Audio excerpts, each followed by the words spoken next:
I remember the drive out of the city more than the city itself. It was late October, the kind of gray afternoon when the air already smells like wood smoke and wet leaves. My car heater rattled, the coffee in the cup holder had gone cold, and the road stretched on without another set of headlights for miles. That was exactly what I wanted. Quiet, space, a break from all the noise I'd been drowning in for months.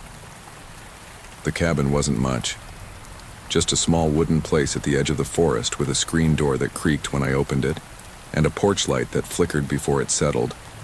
Inside there was a single-room layout, kitchen, living space, and a bedroom down the hall. Simple. Good enough. When I stepped out onto the porch after unloading my bags, I expected to hear the usual country sounds, crickets, maybe the far-off bark of a dog. Instead, there was nothing. Just the wind moving through the trees. The first evening was quiet, almost too quiet. I unpacked what little I'd brought. Some clothes, a couple of paperbacks, my sketchbook, and a bag of groceries I figured would last a week. The fridge hummed louder than I expected for such a small cabin, but at least it worked. I tossed in a carton of milk, a six-pack of beer, and some leftovers I'd picked up at a diner on the way. The cabin itself had a worn-in feel, like a place people had used and abandoned without much care. The floor creaked in certain spots. The windows were a little cloudy, and the screen door didn't shut all the way unless I gave it a kick. But I liked it. It felt unpolished, lived in, real. I tried the lights. One bulb buzzed and flickered before staying on. The others were dim but steady. When I turned them off again, the darkness in the cabin pressed in heavy, thicker than what I was used to. Out here there weren't street lamps or headlights leaking through blinds, just the woods and the night. The next morning I woke up to a thin light pushing through the blinds. For a moment I thought I'd overslept, but my phone said it was barely 7. The cabin smelled faintly of old wood and dust, but I didn't mind. I made coffee on the small drip machine in the kitchen, listening to the slow drip and hiss. The first sip was bitter, almost burnt, but it was warm, and it felt like a small victory to sit on the porch with a steaming mug in my hands. The forest stretched out in every direction, leaves scattered across the ground like confetti after a parade. The air was cool enough to sting my nose, and when the wind picked up, it carried the smell of damp earth. I decided to take a short walk down the dirt path behind the cabin. It wasn't anything dramatic, just trees, fallen branches, and the crunch of leaves under my boots. Peaceful. Later, I heated up last night's leftovers, flipped through a book, and even sketched for a while at the little kitchen table. Nothing strange happened. If anything, the quiet felt like exactly what I'd been craving. By the second day, something about the quiet started to bother me.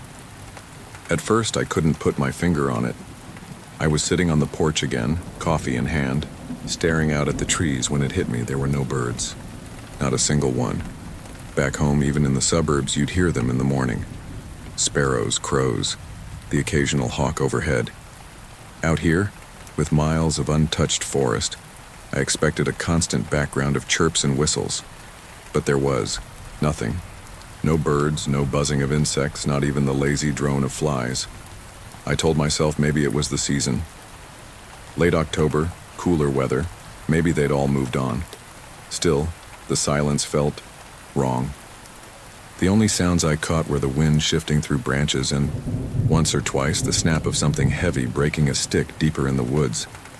Probably a deer. At least that's what I told myself. When night came, the silence thickened. I lay in bed listening, waiting for some ordinary sound, an owl, a cricket, anything. But the only thing I heard was my own breathing, steady but uneasy, filling up the room. On the fourth night, I stayed up later than usual. The cabin felt cozy, enough with the small lamp on and my sketchbook spread across the table. I was halfway through a rough drawing when I heard it, something outside the window. At first I thought it was the wind, the way it sometimes pushes against old glass. But then it came again, softer this time, like a breath being let out. Not quite human, not quite animal. I set my pencil down and listened, holding my breath. The sound drifted past once more, almost like a sigh, but stretched and broken, as if someone was trying to mimic breathing and didn't quite know how. I waited for footsteps or branches snapping, but nothing followed. Just silence, heavy and close. I told myself it was an animal, maybe a raccoon, maybe even just the wind slipping through the cracks of the siding. Still, I caught myself glancing at the window, half expecting to see a face pressed against the glass. I didn't, of course. There was nothing there. But I turned off the lamp and went to bed earlier than I meant to. The next morning I decided to clear my head with a walk. The path behind the cabin dipped down toward a small creek I hadn't seen yet, and I figured I could get some decent photos before the light got too harsh. The air was cold enough to sting my lungs, and the ground was soft from last night's rain. That's when I noticed it. In a small clearing, not more than 30 yards from the cabin, the leaves had been pushed aside. Right in the middle, someone, or something, had laid out a ring of sticks. Thin, brittle branches arranged in a circle almost perfect in shape. I crouched down, looking for footprints. Nothing. No boot prints, no tire tracks, not even the drag. Marks you'd expect if an animal had shuffled them around. Just the circle sitting there like it had always been. It could have been a prank, sure. Maybe some kids messing around, though I hadn't seen a single house on the drive in. My chest tightened as I stood there, hands shoved deep in my jacket pockets.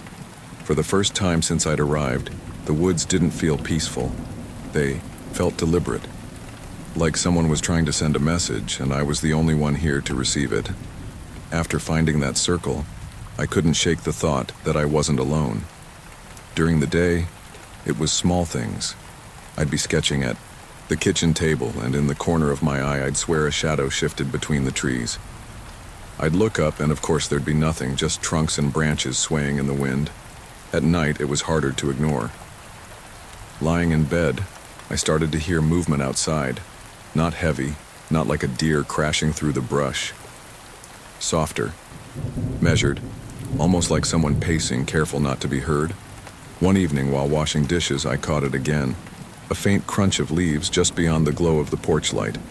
I froze with my hand still in the sink, soap sliding down my wrists, straining to listen. The sound stopped the second I did. I laughed under my breath, trying to brush it off. Probably an animal, I told myself. That's what woods are for, right? But the longer I stood there staring into the dark window, the more I felt it. That prickling sense on the back of my neck. The one that says, eyes are on you even when you can't see a thing. It was close to midnight when it happened. I was sitting in the kitchen with a flashlight propped on the table, flipping through my sketchbook. The woods outside were darker than ink. No moon, no stars, just a wall of black pressing against the windows. That's when I heard it. 3 knocks. Slow, deliberate. Knock, knock, knock. I froze. My hand tightened around the flashlight. Nobody should have been out here. The nearest town was 20 minutes away, and I hadn't seen another house for miles. Hello? My voice cracked more than I wanted it to. I cleared my throat and tried again, louder. Who's there? Silence. I waited, heart thumping so hard I thought the sound might give me away. After a full minute, I worked up the nerve to edge toward the front door. The screen rattled faintly in the wind, and when I leaned just enough to peek through the crack, all I saw was night. No footsteps leaving, no flashlight beam moving away. Just the woods, still and watching. I didn't open the door. I barely slept after that night. Every sound seemed sharper, every shadow heavier. By morning, my brain was running in circles, trying to explain what happened. Maybe it was a prank. Maybe some hunter passing through bored and trying to spook me. But hunters don't just knock politely and vanish without a trace, so then what? The question gnawed at me as I made coffee, as I sat on the porch pretending to read. What if it wasn't a person? The thought slipped in before I could stop it. I shook my head, told myself I was being ridiculous, but it lingered. What if it just wanted me to know it was there? The idea made my stomach turn, because if that was true, then it wasn't trying to scare me off. It was trying to keep me here, watching how I'd react, waiting for the next move. I caught myself staring into the trees too long, like I'd see something if I just focused hard enough. Of course, there was nothing. There was always nothing. And yet the feeling that something had already noticed me, that was the part I couldn't shake. It was the fifth night when things crossed a line. I had gone to bed early, hoping sleep would come fast if I just ignored everything else. The cabin was dark except for the faint glow of the moon slipping through the blinds. Sometime after midnight I woke up. No reason. Just that strange alert feeling like my body knew something was wrong before my mind caught up. I lay still, ears straining. For a moment all I heard was the usual, wind brushing the siding, the faint creak of the floor as the house settled. Then it came, a whisper, low, broken, right outside my bedroom window. At first I thought it was just the wind through the leaves, but then I heard it again, clearer this time. My name, not shouted, not even spoken like a person would. It sounded like dry leaves scraping together, forcing the syllables out in a way that wasn't natural. I froze under the blanket, every muscle locked. My breath caught in my throat. I wanted to move, to grab the flashlight, to do something, but I couldn't. The sound of my own name hung in the air, thin and cold, like it was seeping into the walls, and then silence. The next night was worse, much worse. I sat in the living room with every light on, clutching the only kitchen knife I had. My plan was simple, stay awake until dawn. But sometime past midnight, the noises began again. At first, it was the familiar crunch of leaves, slow, steady, moving around the cabin like someone circling, testing each side. My pulse hammered in my ears. Then came the footsteps, heavier this time, pressing down with weight that didn't sound human. The boards on the porch groaned under, it one by one, as though whatever was out there was taking its time. A deep scrape followed, nails or claws dragging across the siding. The sound made my teeth ache. It moved from one wall to the next, deliberate, almost playful. I wanted to shout, to tell it to stop, but my throat locked up. Instead, I sat frozen, gripping the knife so hard my hand went numb, and then it hit the kitchen wall. A violent raking sound, wood splitting under pressure. My whole body jolted at the noise, the knife clattering against the floor before I could stop it. The scraping stopped. The silence after was worse than the sound itself. I didn't move for a long time. The knife lay on the floor at my feet, and I just sat there staring at the kitchen wall where the sound had torn through. My ears rang from the silence, like the cabin itself was holding its breath. Then slowly I noticed it. The light had changed. The small square of moonlight that usually cut across the living room floor was gone. Something was blocking it. My eyes shot to the window. A shape filled the frame. Not a face, not even a body I could make sense of. Just a solid black mass blotting out the glass. Taller than the window itself, wide enough that only the faintest edge of silver light bled. Around its outline, I couldn't see eyes, but I felt them, heavy, fixed on me like weights pressing into my chest. For a moment, neither of us moved. I sat there gripping the empty air where the knife had been, and the shadow just stood, filling the world outside. Then came the sound. Not in my ears this time, but deeper inside me, like my ribs were a drum being struck from within. A low, guttural vibration that rattled through my bones and settled in the pit of my stomach. My vision blurred. My hands shook so hard I thought they'd break. Whatever. It wasn't just outside anymore. It was in me. I don't know what finally broke me. Maybe it was the way the shadow didn't move, or maybe it was the way that sound kept grinding through my chest. But suddenly my body acted before my brain. I lunged for the back door, yanked it open, and ran. The night swallowed me whole. Cold, air burned my throat as I tore down the narrow path. Branches snapped against my arms. Wet leaves slapped my face. My boots caught on roots and rocks, but I didn't slow down. Every step felt like it could be my last.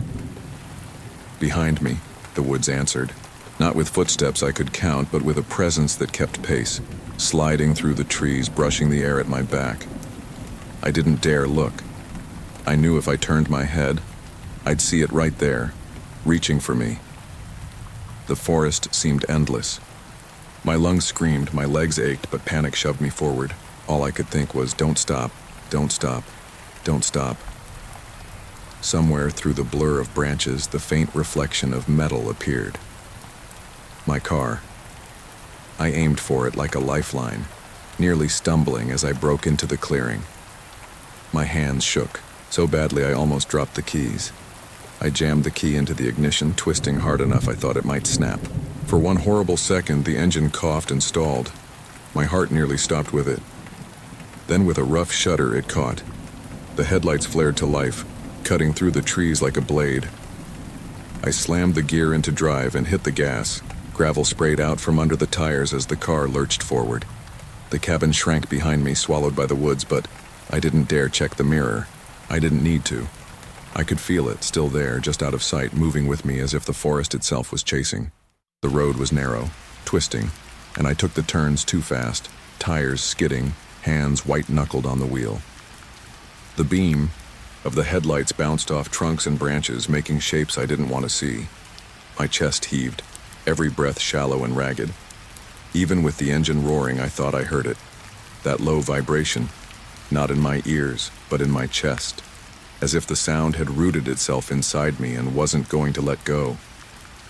Only when the trees began to thin and the faint glow of town lights appeared on the horizon did I start to believe I might live through the night. But the pressure in my chest didn't ease. Not completely. I made it back to the city before sunrise. The streets were almost empty, just a few trucks rumbling past and the glow of traffic lights changing for no one. I parked in front of my apartment and sat there with the engine still running, hands gripping the wheel long after I'd stopped moving. Life went on, at least on the surface. Work, groceries, small talk with neighbors. But every night when I lay down, I waited for the silence. I listened for the gaps between sounds, the spaces where something could slip in. Parks, alleys, even the line of trees behind the grocery store. They all looked different now. Too still, too expectant. Sometimes, when the wind moves through the leaves outside my window, I swear I hear it again. Not loud, just faint enough to make me doubt myself. A sigh. A whisper. My name. I keep telling myself I left it behind in those woods. That it stayed there. In that cabin. In that clearing with the circle of sticks. But what if it didn't? What if it followed me back here, waiting for the right night to remind me that I was never really alone out there? And I'm not alone now?